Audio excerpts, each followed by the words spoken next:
मधुबन के बाबा, मधुबन के बाबा मुरली वाले, आपका क्या कहना, आपका क्या कहना। ओम शांति। आज 6 दिसंबर 2025 के साकार मधुर महावाक्य हैं। आज मीठे मीठे बाप दादा बोले, मीठे बच्चे, यह शरीर रूपी खिलौना आत्मा रूपी चैतन्य चाबी से चलता है। तुम अपने को आत्मा निश्चय करो तो निर्भय बन जाएंगे। बाबा ने कहा, मीठे बच्चे, यह शरीर रूपी खिलौना आत्मा रूपी चैतन्य चाबी से चलता है। तुम अपने को आत्मा निश्चय करो तो निर्भय बन जाएंगे। बाबा ने आज प्रश्न पूछा कि आत्मा शरीर के साथ खेल खेलते नीचे आई है, इसके लिए उसको कौन सा नाम देंगे? तो उत्तर में बाबा समझाते हैं, कठपुतली। जैसे ड्रामा में कठपुतलियों का खेल दिखाते हैं, वैसे तुम आत्माएं कठपुतली की तरह 5000 वर्ष में खेल खेलते नीचे पहुंच गई हो। बाप आए हैं तुम कठपुतलियों को ऊपर चढ़ने का रास्ता बताने। अब तुम श्रीमत की चाबी लगाओ तो ऊपर चले जाएंगे। मुरली का गीत है, महफिल में जल उठी क्षमा परवाने के लिए। ओम शांति।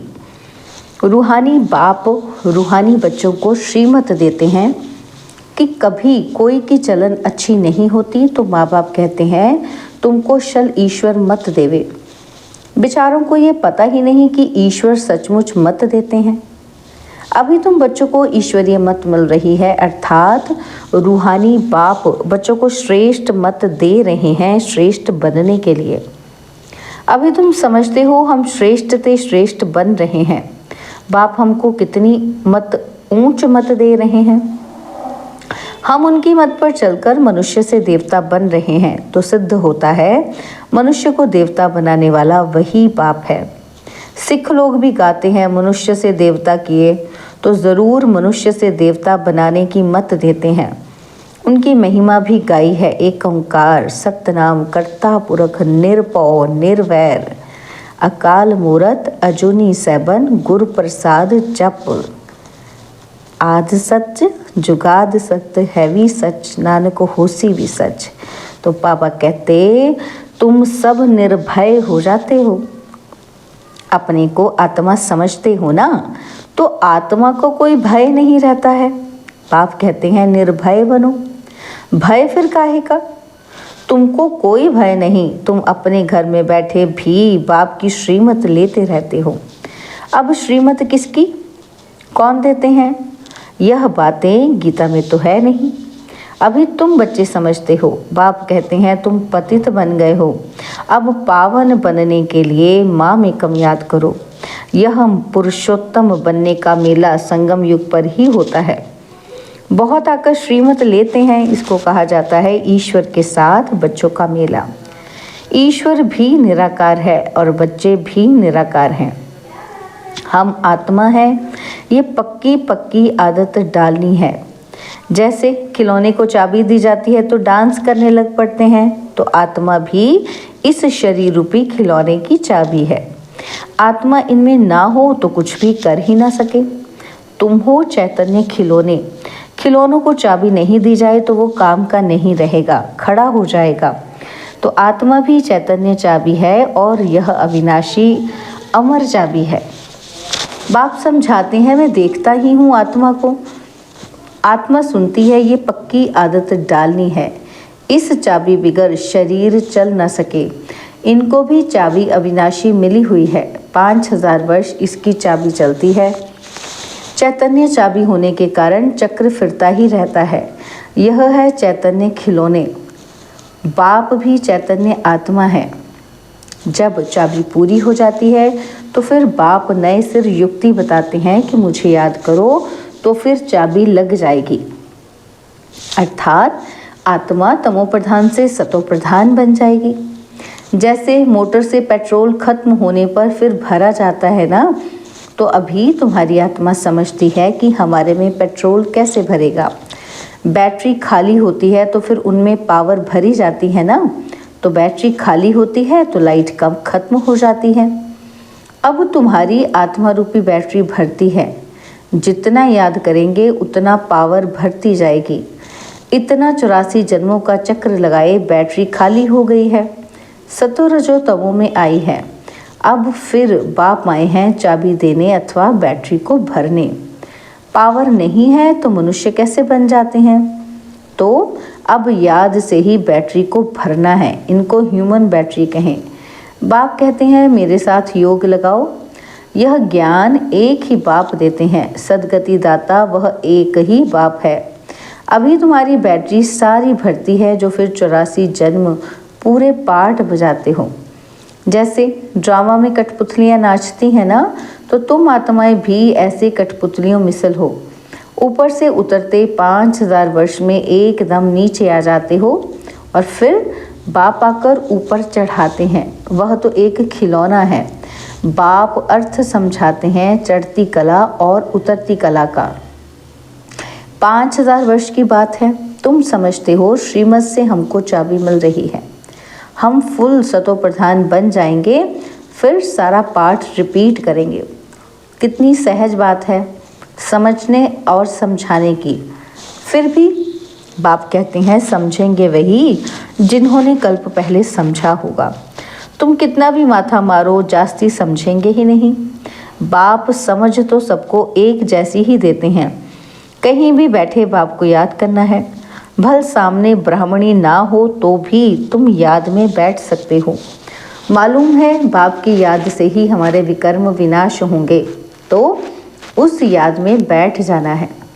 कोई को बिठाने की दरकार नहीं है। खाते पीते स्नान आदि करते बाप को याद करो। थोड़ा टाइम दूसरा कोई सामने बैठ जाते हैं, ऐसे नहीं कि वो मदद करते हैं तुमको, नहीं। हर एक को अपने को ही मदद करनी है। ईश्वर ने तो मत दी है कि ऐसे ऐसे करो, तो तुम्हारी दैवी बुद्धि बन जाएगी। यह टेम्पटेशन दी जाती है। श्रीमत तो सबको देते रहते हैं। इतना ज़रूर है कि किसी की बुद्धि ठंडी है और किसी की तेज़। पावन के साथ योग नहीं लगता तो बैटरी चार्ज नहीं होती। बाप की श्रीमत नहीं मानते हैं, योग लगता ही नहीं। तुम अभी फील करते हो हमारी बैटरी भरती जाती है। तमो प्रधान से सतो प्रधान तो ज़रूर बनना है। इस समय तुमको परमात्मा की श्रीमत मिल रही है। यह दुनिया बिल्कुल नहीं समझती। बाप कहते हैं मेरी इस मत से तुम देवता बन जाते हो। इससे ऊंच चीज़ कोई होती ही नहीं। वहाँ यह ज्ञान नहीं रहता। यह भी ड्रामा बना हुआ है। तुमको पुरुषोत्तम बनाने के लिए बाप संगम पर ही आते हैं। उनका जिनका फिर यादगार भक्ति मार्ग में मनाते हैं। दशहरा भी मनाते हैं ना, तो जब बाप आता है तो दशहरा होता है। 5000 वर्ष बाद हर बात रिपीट होती है।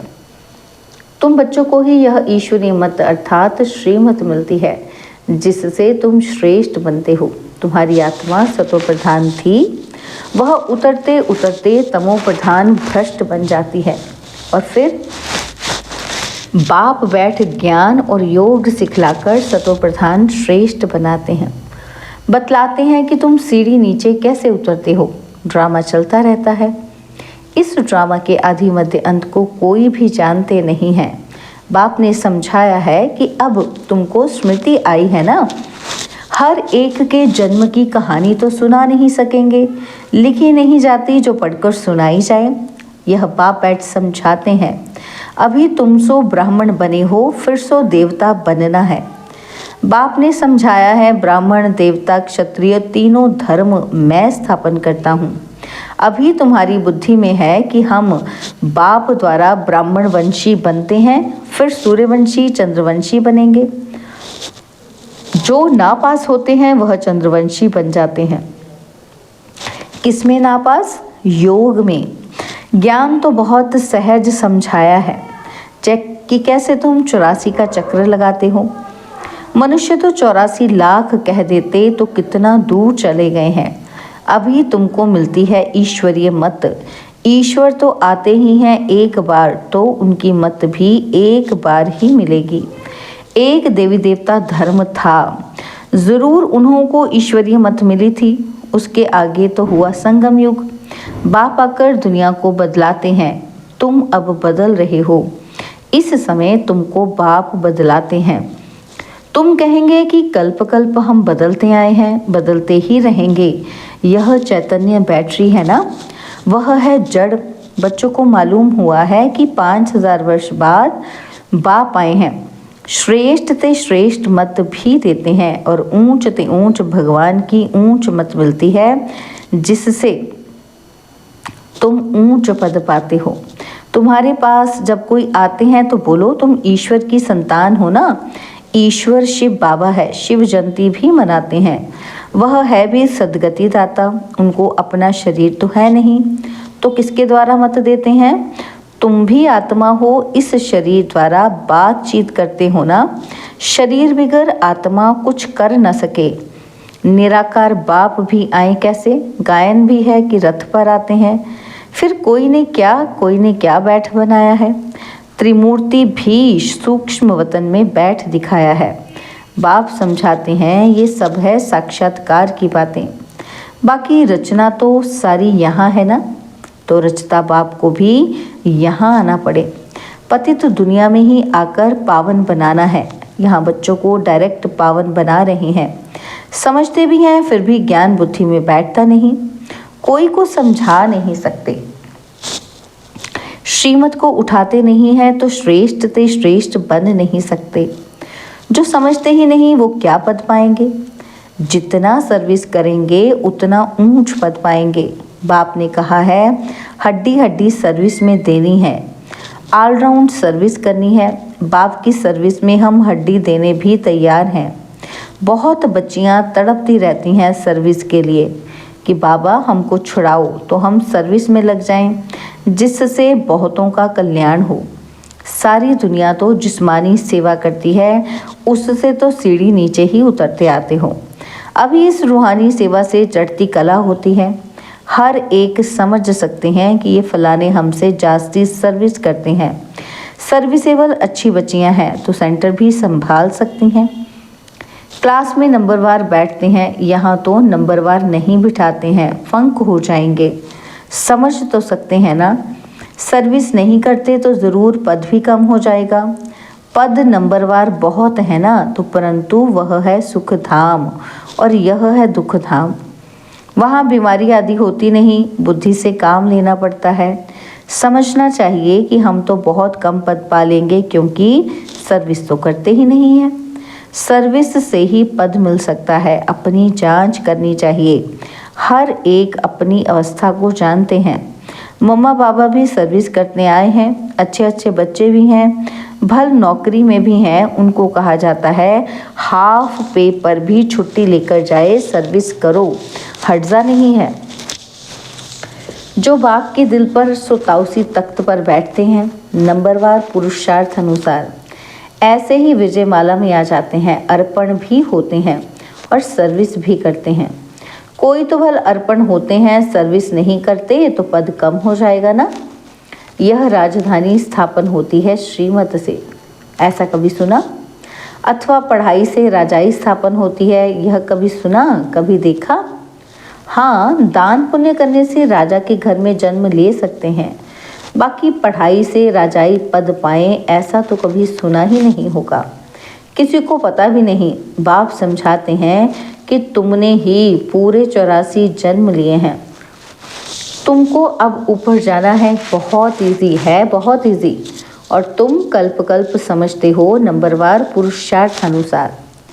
बाप याद प्यार भी नंबरवार पुरुषार्थ अनुसार देते हैं। बहुत याद प्यार उनको देंगे जो सर्विस में है। तो अपनी जांच करनी है कि मैं दिल पे चढ़ा हुआ हूँ, माला का दाना बन सकता हूँ। अनपढ़े ज़रूर पढ़े हुए के आगे भरी डोएंगे। बाप तो समझाते हैं बच्चे पुरुषार्थ करें, परंतु ड्रामा में पार्ट नहीं है तो फिर कितना भी माथा मारो चढ़ते ही नहीं। कोई ना कोई ग्रहचारी लग जाती है। देह अभिमान से ही फिर और विकार आते हैं। मुख्य कड़ी बीमारी देह अभिमान की है। सत्युग में देह अभिमान का नाम नहीं होगा, वहाँ तो है ही तुम्हारी प्रारब्ध। और यह यहाँ ही बाप समझाते हैं और कोई ऐसी श्रीमत देते नहीं कि अपने को आत्मा समझ मामेकम याद करो। यह मुख्य बात है। लिखना चाहिए कि निराकार भगवान कहते हैं मुझ एक को याद करो। अपने को आत्मा समझो, अपनी देह को भी याद नहीं करो। जैसे भक्ति में भी एक शिव की ही पूजा करते हो। अब ज्ञान भी सिर्फ मैं ही देता हूँ, बाकी सब है भक्ति। अव्यभिचारी ज्ञान एक ही शिव बाबा से तुमको मिलता है। यह ज्ञान सागर से रत्न निकलते हैं, उस सागर की बात नहीं। यह ज्ञान का सागर तुम बच्चों को ज्ञान रत्न देते हैं, जिससे तुम देवता बनते हो। शास्त्रों में तो क्या क्या लिख दिया है। सागर से देवता निकला, फिर रत्न दिया। यह ज्ञान सागर तुम बच्चों को रत्न देते हैं। तुम ज्ञान रत्न चुगते हो। आगे पत्थर चुगते थे तो पत्थर बुद्धि बन पड़े। अब रत्न चुगने से तुम पारस बुद्धि बन जाते हो, पारसनाथ बनते हो ना। तो यह पारसनाथ विश्व के मालिक थे। भक्ति मार्ग में तो अनेक नाम अनेक चित्र बना रखे हैं। वास्तव में लक्ष्मी नारायण व पारसनाथ एक ही है।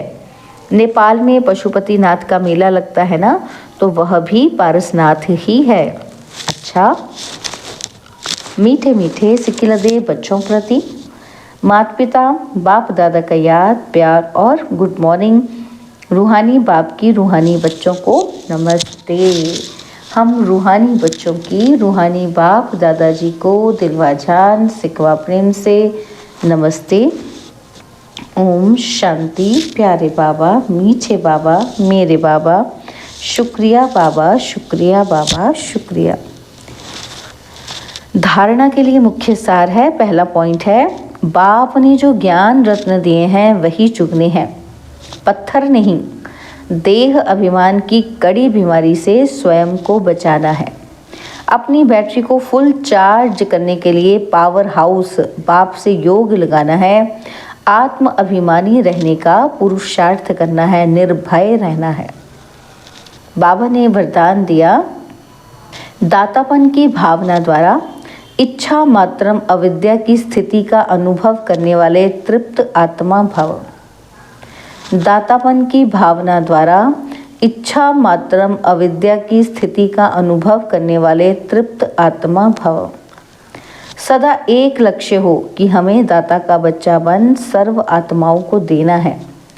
दातापन की भावना रखने से संपन्न आत्मा हो जाएंगे और जो संपन्न होंगे वह सदा तृप्त होंगे। मैं देने वाले दाता का बच्चा हूँ, देना ही लेना है।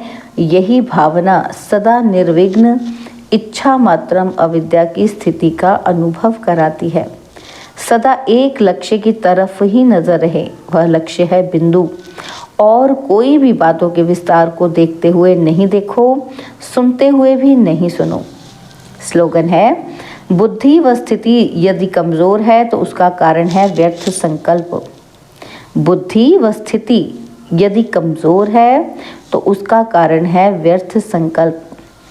बाबा के अव्यक्त इशारे, अब संपन्न व कर्मातीत बनने की धुन लगाओ। उसके लिए बाबा कहते, कर्मातीत बनने के लिए कर्मों के हिसाब किताब से मुक्त बनो। सेवा में भी सेवा के बंधन में बंधने वाले सेवाधारी नहीं, बंधन मुक्त बन सेवा करो, अर्थात हद की रॉयल इच्छाओं से मुक्त बनो। जैसे देह का बंधन, देह के संबंध का बंधन, ऐसे सेवा में स्वार्थ यह भी बंधन कर्मातीत बनने में विघ्न डालता है। कर्मातीत बनना अर्थात इस रॉयल हिसाब किताब से भी मुक्त। अच्छा, ओम शांति।